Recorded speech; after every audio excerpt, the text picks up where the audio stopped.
Now you're setting your energies into turmoil and hoping to be peaceful.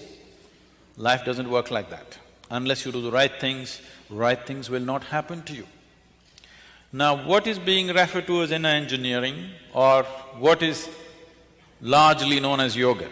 When I use the word yoga, I hesitate and avoid using this word in United States because yoga means they think something Zumba and some gymnastic stuff.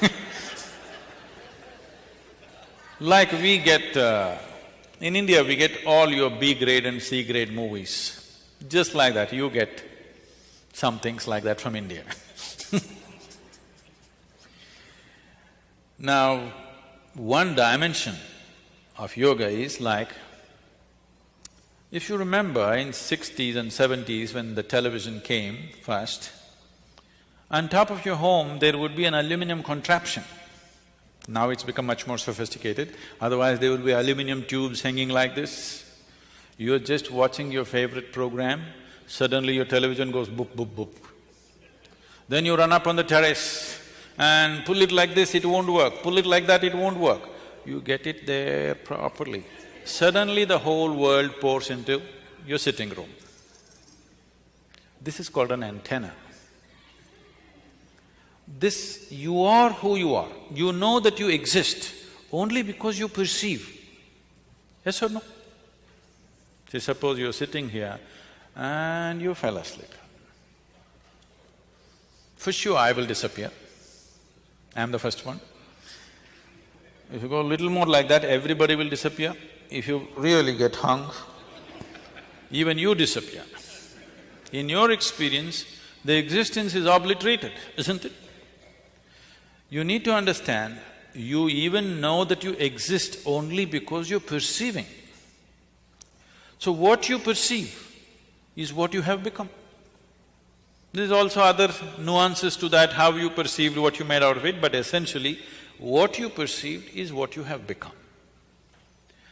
If your perception is gone, it's gone. Your life is gone, isn't it? Now, perception, how to enhance the perception should be the only goal, because if you enhance your perception, your life will enhance itself. How profoundly do you perceive this life? So, this system is a phenomenal thing. If you learn to sit right, if you just adjust it right, now you can download the whole cosmos into this. You've heard of the concept called the third eye. Why the third eye is so important is, these two eyes are sense perceptions. Almost 30 to 35% of your vision is by memory. Do you know this? If you had no memory, you would not be able to see a lot of things. These two eyes have past hanging in them.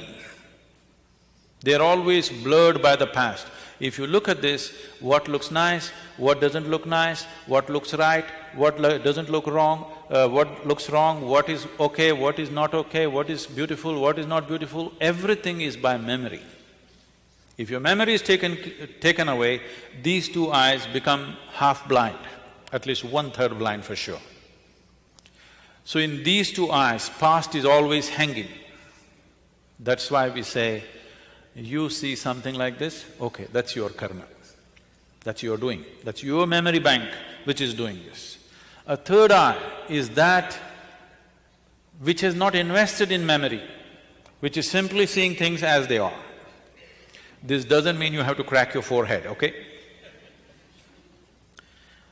It is not a physical eye, it is not subject to the memory bank that you have gathered. Simply seeing everything the way it is. Your ability to handle life well simply depends on how clearly you see it, isn't it? Yes or no?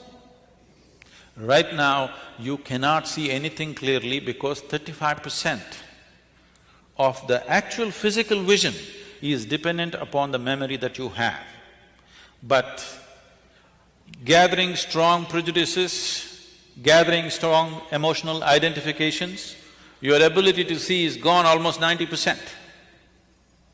not even 10% of life, people see the way it is, they see it the way they think it is. That means you're existing in a psychological reality, not in an existential reality.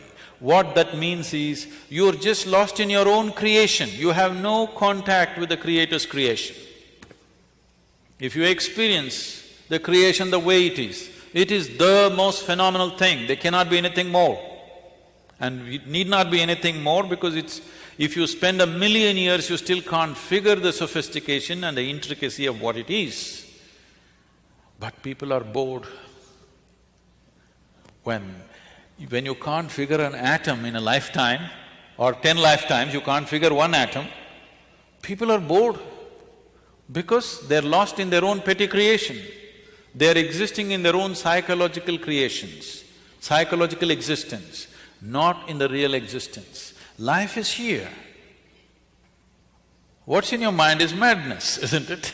It's time you step down into the Creator's creation. I'm saying step down because your creation is higher, of course.